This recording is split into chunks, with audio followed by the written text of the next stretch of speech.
again, Official Tiger Podcast, this time after a win. Head coach Jody Grant, welcome. Well, glad to be here. It's a lot better to come and do this after our football team's won a football game. Absolutely. It was a rainy night, but we avoided most of it and came out with a good victory against a talented Harbor team. But the Tigers put it together. Yeah, I think we've kind of put it all together. Our we won the turnover margin. Our penalties were low. Our kids played hard. I think the thing that people took away that I heard, I get used to seeing it, so I maybe take it for granted, but just the passion that they played with and the excitement that they had when things were going our way. And maybe that stems from being 0-3 and finally have something going your way, but that becomes contagious in all phases of the game. We're excited when good things would happen. So it was a fun Friday night for us. Do you feel like being at home was the spark that you needed?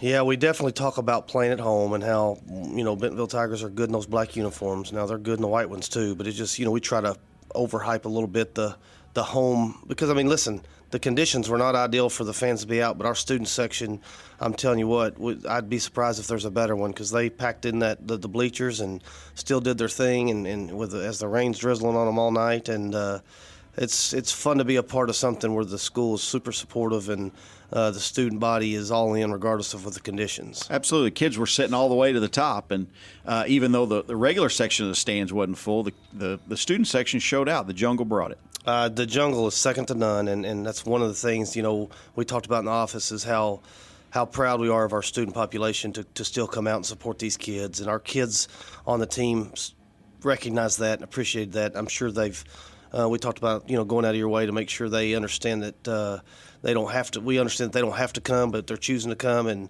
support them, and especially considering we're going into that game 0-3. But they, put their faith and trust in these kids, and it was a fun night for everybody. Let's talk about some of the performances in that game. Defense really, really played well, shut Harbor down, and then we also had some great performances on the offensive side of the ball, especially from the running back. Yeah, we did. Defensively, we looked at the numbers at halftime, and I knew they were going to be pretty good. But at halftime, they had 16 yards of total offense. And, as the guy who calls the defense and works on the defensive side of the ball a lot, that's something that we were really proud of because statistically, that's very unimpressive for Harbor. But Harbor, in the first three games had been doing some stuff offensively. And, we had some goals that we set, and we attained most of those goals, and I talked to them about that, our kids about that as far as like if we buy into these goals and embrace them and we work through, just an example of that is we want to, at least create 2 turnovers, and we want to have 5 tackles for loss or sacks, one of the 2, at least 5 plus of those, and, those are 2 of them that we met. And I think just sprinkling in some goals like that, which is not uncommon, most programs have those, but we held them accountable to that in practice. And so in the game, when those things are happening, they're keeping a tally. We're almost there. We're doing, and it was impressive. Our guys, it's pretty balanced out as far as the tackle chart goes. There wasn't anybody that just went off. It was spread out. We did have 2 picks. I think one of the things that sparked our whole group was our special teams play. We blocked a punt.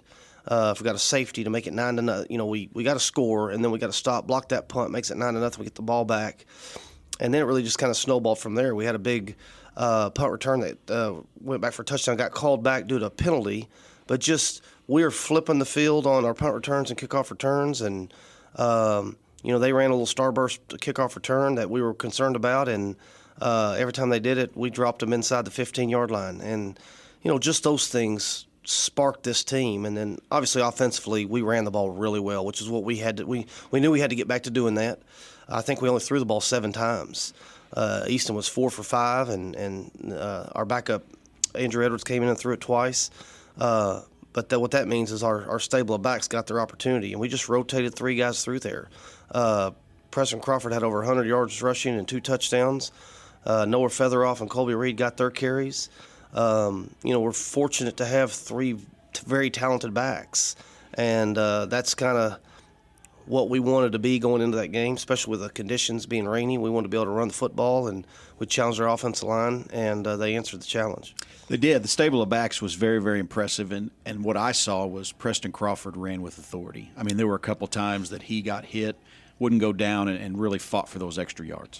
Yeah, it's something that we've talked to him about is good backs don't get tackled by one person. It takes several defenders to get a good back down, and we've challenged that. We've continued that challenge on for this week, and and they take pride in that. And so when you have three backs, they all want to be in there. So one way to stay in there is make sure you're taking on the football and getting positive yardage every opportunity. So when they're all three competing and trying to do that, it makes for a pretty successful run game. Yeah, and the other thing was you seemed to feed off the energy. Once you got that special team punt block, once you got a touchdown, it was just on and on and on, like the Tigers that we're used to seeing, the ones that just don't let up, and then you turn around and we've got the sportsmanship rule in effect, and we're out there on an early night against a team that's physical and has some ability. Yeah, I mean, Harbor very rarely is going to get mercy ruled by anybody, and especially in conference play. I mean, it's it's unheard of for certain teams in our program. I mean, in our conference to do that. So when we went into halftime with a 30-0 lead, I just told our kids, I said, don't for any reason think they're going to lay down for you. But if you'll go out there and score and get the clock running, let's get our guys off the field and get our scout guys out there, because they are not, they earned this opportunity to get to play, and it was just perfect. To back to the enthusiasm and the passion, I believe that's contagious, and if you can get a few guys doing it and everybody kind of jumps on board, it can be infectious throughout the whole program and even into the coaches and into the fans. So it's fun. It's a lot funner that way than just to act like it's not a big deal, because like I tell these kids, we're only blessed with 10 games, and we better take advantage of each one. You got to earn the other ones. And so as we went into that one, we had 7 that we were guaranteed left. We have to go earn the next one, earn a playoff opportunity. So don't just take it for granted. Live in the moment, enjoy it. Now we're switching gears, heading down the hill to Van Buren again, which is kind of odd because, as we talked about, we've had a change in the conference rotation. So you guys were actually at Van Buren last year, and we're going down there again. But this is not the same Van Buren team you encountered last year. We got a brand new coach down there that we know very well, and Coach Casey Dick, and they've won a few ball games this year. Yeah, I'm impressed with what Coach Dick has done down there, and I think, he started off the year beating his crosstown rival in Alma, which hadn't happened in, I think, 11 or 12 years. So immediately the community is jumping on board. They're used to getting beat in that game, and then they just kind of, ask when's basketball season start. But they're hanging in there, and Van Buren's sitting at 1-0 in conference, and they had never been able to say that in a long time since they've been in our conference that I can remember. And I think he's got some athletic young men down there that are operating his offense well and doing some good things, and I think they're playing with some confidence. So you have to look at it from their perspective. They've got a 1-3 Bentonville Tiger team coming to town. They see this as an opportunity to knock off a big-time program in the conference. So we've made sure and educate our kids about that. They respect us, or if they don't, they should, just based on our tradition, but they ain't going to back down from us. And, so it's not, sometimes when you see, hopefully our kids don't think this, but just the common football fan may look at a Van Buren on a schedule and chalk that up as a win, and we err on that. You can talk to our kids about that. Every game's important, and Van Buren, it will bring it and come to play. So talk to us about that. We probably have a lot of Tiger fans that haven't seen Van Buren play, and a couple years ago they were a power running team. Last year they went to a little bit of a spread type team. But this year they're going to be very similar to some other teams that we've seen with a spread offense, and as we were talking about earlier, maybe similar to Bentonville West where Casey was. Yeah, I think there's a little Bentonville West flavor in their offense. I think you can see it. So, I mean, it's similar to what we've seen before, and obviously there's some other programs in our conference that do some of the stuff that they've done, but it's a little unique to what Van Buren's done. They did try to throw it around a little bit and be more open last year, but it just in a different concept, and so they're doing some good things, and I think their quarterback's talented. I think their skill guys are talented. They got a receiver down there that's 6'5", about a 215-pound kid that can go up and get a football. And then just some athletic kids that surround them offensively. And then defensively, their D-line, their nose guard's very impressive. Their D-line's good. They got a real athletic corner. Their bodies, when you look at them on film, good-looking kids for our conference. So I think the biggest thing for them is just their mindset about who they are as a program. And right now, catching them after the first conference win, they're excited about where they are as a program, and it's a confident football team that kind of has a little swagger about themselves right now. And you just said it, winning is contagious, and they've been winning to an extent that they haven't won before, so you expect a battle.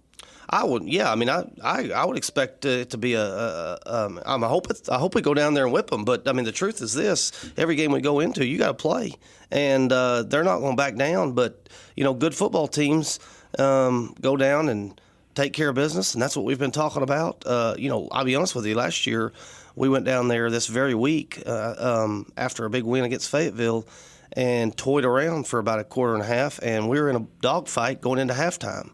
And then we came out and started playing a little bit. But if you let this Van Buren team hang around, you'll be fighting with them through four quarters. So, we're going to have to play. And, that's why I tell our kids we've won one football game. Don't think we've arrived just because we beat Harbor significantly. There were 3 games before that we didn't get it done in. So they understand that. We have the mindset. I mean, our kids are confident and believe in what we're doing, but they're, as we'll always do around here, we'll be very, very respectful of our opponent, regardless of their record, regardless of their program situation, regardless of any of that, because they practice just like everybody else, and anybody can beat anybody on any given night. Let's turn to the Tigers. Talk about keys to victory in this game. This is a different offense than we saw with Harbor. Instead of a power running game, we're a little bit more throw it around. What do the Tigers need to do coming on top? Well, I think we definitely got to create some turnovers, and we got to be able to contain this quarterback. He's very athletic. If he gets outside the pocket, he's dangerous with his feet, and he'll flip it around down there deep and do some stuff.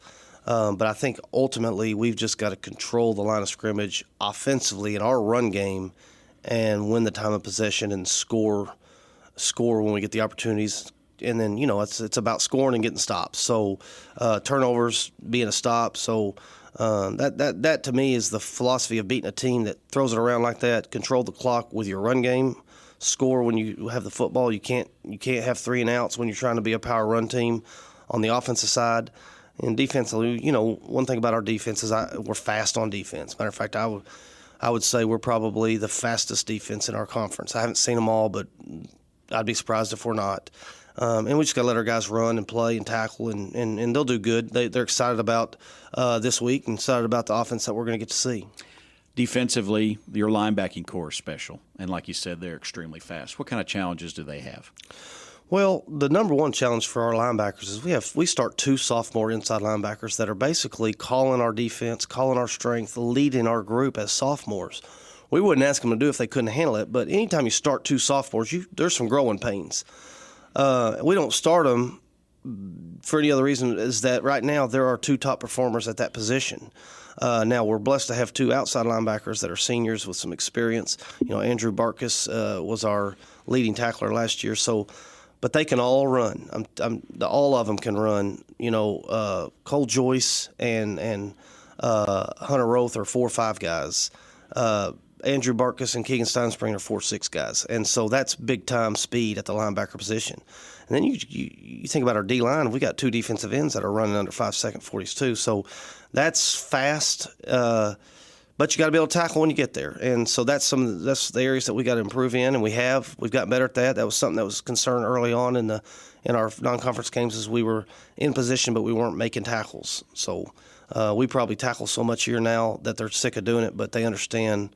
It's got to be done. We got to work at it and get better. So, we're fast on defense. I didn't include the secondary, but obviously most secondaries can run. Ours is no different. But our linebacker crew is fun to watch and open some eyes when coordinators flip on our film and say, wow, those guys close fast and do some good stuff. Tiger fans always travel well, and Van Buren, we expect nothing different. What do you want to say to them about coming down this weekend? Well, I think it's important that for these kids is if the opportunity presents itself for you to come watch it live, do it. Do it for these kids that put in the work and count on the attendance. I think we have a great reputation. Our program does of traveling, and we want to. I think the expectations at Van Buren is that there will be a great crowd. We want to make sure we don't let them down and bring a lot of people and. be classy in the way we operate like we always are, and just make it a fun, special night for these kids, because that's what we do this for. It's about these kids, and it's always fun for them to look up in the bleachers and not just see their mom and dad, but see just the just average fan, their neighbors, their grandparents, their just whoever, their bosses, wherever they work, any of that. And so it's a nice little 45-minute to an hour trip down there. It's a beautiful little facility. So I would hope that they'd come out and support. Tigers are 1-0 in conference, going down, looking to be 2-0 against Van Buren Friday night, 7 o'clock. Don't miss it. Make the trip. It's not a long trip down there, and the Tigers would love to see the Jungle down there. Coach, let's talk again next week, looking for 2-0. Sounds great. Thanks. This is the OTP.